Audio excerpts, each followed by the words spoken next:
ஹரே கிருஷ்ணா. பரீட்சித்து மகாராஜா ஒரு மனிதனின் கர்த்தவ்யம் கடமை என்ன என்று கேட்டார். அதற்கு சுகதேவ கோஸ்வாமி பதில் கூறினார்.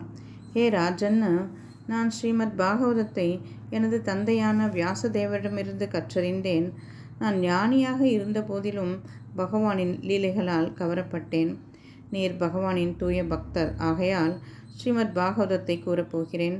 ஸ்ரீமத் பாகவதத்தை ஸ்ரத்தையுடனும் வணக்கத்துடனும் கேட்பவன் பரமபுருஷ பகவான் மீது உறுதியான நம்பிக்கையை பெறுவான். தூய பக்தர்கள் பகவானின் புனித நாமங்களை பாடிய வண்ணம் உள்ளனர். அவர்களின் வழியை பின்பற்றுவதே சந்தேகமற்றதும் பயமற்றதும் அனைவருக்கும் வெற்றியை அளிக்கக்கூடிய வழியாகும். இவ்வழி அனைத்து ஆசைகளிலிருந்து விடுபட்டவர்களுக்கும் அனைத்தையும் அனுபவிக்க விரும்புபவர்களுக்கும் சுய திருப்தி அடைந்தவர்களான ஆத்மா ராமர்களுக்கும் ஏற்புடையதாகும். ஆத்ம ஞானம் இல்லாமல் பல வருடங்களை வீணாக கழித்துவிட்ட மனிதன் நீண்ட ஆயுளிருந்து என்ன பயன்? ஒரு நொடி பொழுது பகவத் சிந்தனையுடன் வாழ்வதே ஸ்ரேயசு. கட்டுவாங்க மகாராஜா ஒரு முகூர்த்த காலம் மட்டுமே வாழ்நாள் என்று இருப்பதை கேள்விப்பட்டு பகவானை சரணடைந்து உயர்ந்த கதியை அடைந்தார்.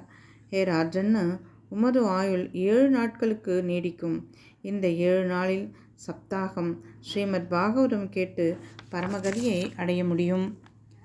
தஸ்மாத் சர்வாத்மனா ராஜன்ன ஹரிஹி சர்வத்ர சர்வதா ஸ்ரோத்தவ்யக கீர்த்தித்தவ்யஸ்ச ஸ்மர்த்தவ்யோ பகவான் ரிணாம். எனவே ராஜன்னு, பரமபுருஷான பகவான் ஸ்ரீ கிருஷ்ணரை பற்றி எப்பொழுதும் எல்லா இடங்களிலும் கேட்பதும் பாடுவதும் நினைவில் கொள்வதுமே ஒரு மனிதனின் முக்கியமான கர்த்தவ்யம் கடமையாகும். பகவான் ஸ்ரீ கிருஷ்ணரின் கதா அமிர்தத்தை பருகுகிறவர்கள் அவரின் தாமரை பாதங்களை சென்றடைவார்கள் என்று சுகதேவ கோஸ்வாமி கூறினார். ஹரே கிருஷ்ணா. கிரந்தராஜ் ஸ்ரீமத் பாகவதம் கி ஜாய். குரு மகாராஜ் கி ஜாய். ஸ்ரீல பிரபுபாத் கி ஜாய்.